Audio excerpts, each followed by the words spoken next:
Okay, so in this video we'll do another example of an integration where we can use integration by parts to simplify the steps. And so recall that for integration by parts, we just need to recognize which part of the integral becomes easier when you differentiate, right? Or it becomes simpler. And such that the other part, when you take the integral, also becomes simpler, or at least not more difficult. Right, so for this integral, we have a polynomial term times exponential, so it makes sense that we set u to be the polynomial term. Right, just because when you take derivatives of polynomials, the degree goes down by 1. The exponential term is now my dv, so v equals e to the x, and hence I can write this as uv minus v du, so that's 4x e to the x dx. And you notice here that the integral that we get, it is simpler, right? From a quadratic times exponential, it's now just linear times exponential. However, well, it's the same thing. We also need to use another integration by parts. So setting u equals 4x gives me du equals 4 dx, while dv is e to the x dx. Again, gives me v equals e to the x.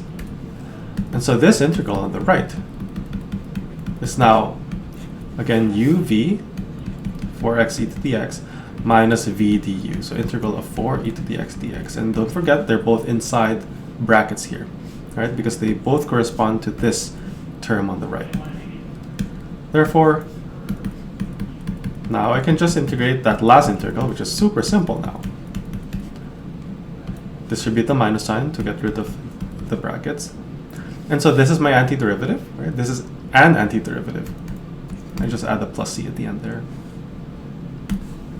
Now, you notice a pattern there, right? By picking u to be equal to this polynomial term, what happened was we needed to keep differentiating u until it got to a point where it was just a constant. So you can probably predict here that had we started with u equals, say, 2x cubed plus 1, then it would have taken 3 applications of integration by parts. And in fact, there is a bookkeeping method that's called tabular integration by parts that we can use in order to simplify what we just did here. Right? When you're able to recognize that your integral is a product of something that just goes to a constant when you take the integral multiple times, right? So basically a polynomial.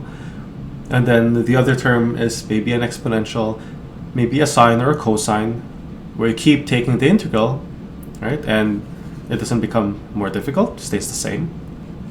Well, we can use integration by parts there, tabularly.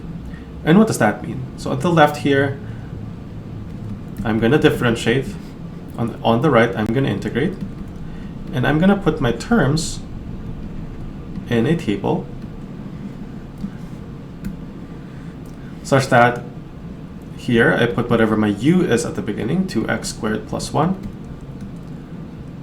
And on the right, I put whatever my dv is at the beginning, which is e to the x. So on the left column, I differentiate. And on the right column, I integrate. Each new row I get here, right? So 2x squared plus 1 becomes 4x. E to the x, you take the integral, it's e to the x. Each new row is basically one application of integration by parts.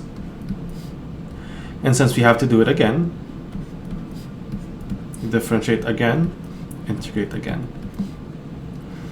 And you can, well, differentiate one more time just to get the 0 there at the end. And what's going to happen here is this actually tells me what the final answer is.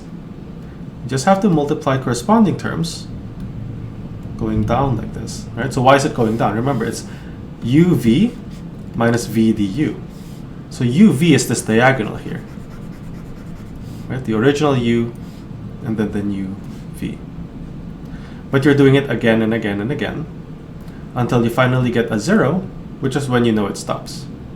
Because that term for uv is just going to be 0. Therefore, my final answer here is the integral of 2x squared plus 1 e to the x dx is equal to Okay, so uv is this, 2x squared plus 1 e to the x. When you get to the next pair, you have to subtract now, right? Because of this minus sign outside. So whatever the uv was inside, right? It's multiplied by that minus sign.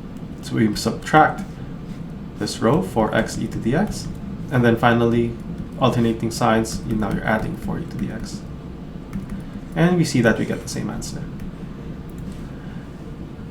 Right? So it wasn't really so much easier than just doing this on the left, right? But if you get an integral which is like a fifth degree polynomial times an exponential, then you can just put all of it in a table and take the integral that way. And well, why don't we end this video with an example that looks really similar, but it really is not similar to the integral we just did, which is, well, I just made the power here an x squared instead of an x. And so you can attempt using integration by parts here, but you quickly find that, well, okay, 2x squared plus 1, that's still 4x, like the previous example. But you can't integrate e to the x squared, in the sense that it doesn't have an elementary antiderivative. So this is not the way that we do it here. What else can we do? Well, why don't we expand and then separate into two integrals? Okay, so what is this supposed to help us accomplish here? Again, this integral on the right does not have an elementary antiderivative. But let's not deal with that right now. Let's deal with this integral on the left. So 2x squared e x squared dx. The thing about having x squared in the power is, if you have a 2x outside, then you can actually integrate that, right? You just need that derivative of that inner function. And so writing my integral in this way, I see that I can actually make u equals x my integration by parts rule. And then the rest my dv. Now this is something I can take the integral of. V is just e to the x squared, right? Just have to make the substitution u equals x squared there.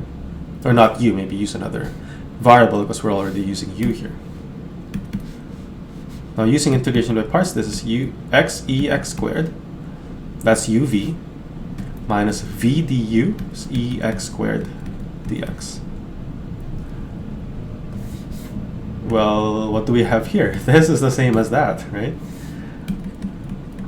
So 2x squared plus 1 ex squared dx, putting it all together, this first integral is equal to x e x squared minus integral of e x squared dx. And then we still have that plus e x squared dx outside. And look, they cancel, leaving you with just x e x squared. And now I can add the plus c.